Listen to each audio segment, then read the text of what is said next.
Hello, my name is Jonathan Oldham, and this is my story of how I came to be a Christian.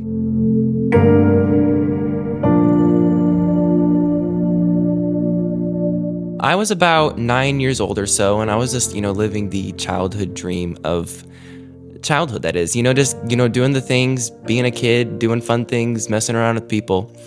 And over the course of time, I began realizing that there were certain things that I did that started bringing up an emotion within me of like distress or frustration, and I wasn't really sure what that was.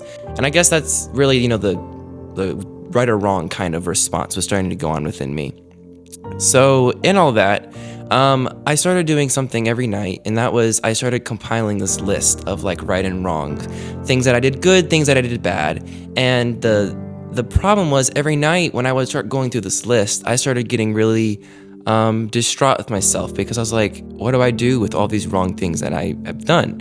And it started becoming this thing over the next, I remember it being a couple months. And it was just the kind of thing that I would go over the list. I would say, oh, I did that thing wrong. I did that thing, and I did that thing.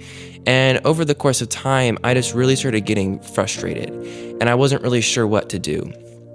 It finally climaxed one night. I don't remember if I was still 9. I think it was around 9 to 11.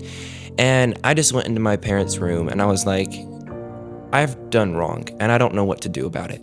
And I started talking to my parents, and my parents very lovingly just gave me a hug and said, we love you, it's okay. And I was like, well, it's not okay because it's not right. I know something's off. And of course, I've grown up in the church. My dad's a pastor, and so I was used to, the Christian life and what it looked like, and I had wonderful examples, but I had never made that my own kind of thing. I hadn't made that part of who I was as a person. And so in all of that, I ended up, my parents took me to 1 John 1 verse 9, which says, if we confess our sins, he is faithful and just to forgive us our sins and cleanse us from all unrighteousness.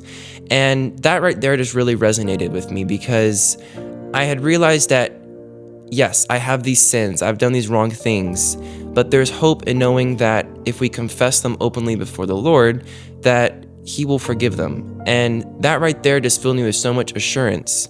And even to this day fills me with assurance. I mean, we still messed up. I still do wrong. I'll still sin every single day. And I keep on going back to that verse because I continue finding hope in those words time and time again, knowing that God will forgive us even if we mess up, and we will mess up. So with all of that, I guess a question that I would have for you is, where do you find hope? What is your hope from day to day? Have you found the hope and the joy and the peace that can be found in Jesus? And if not, I would really recommend finding comfort in 1 John 1 verse 9.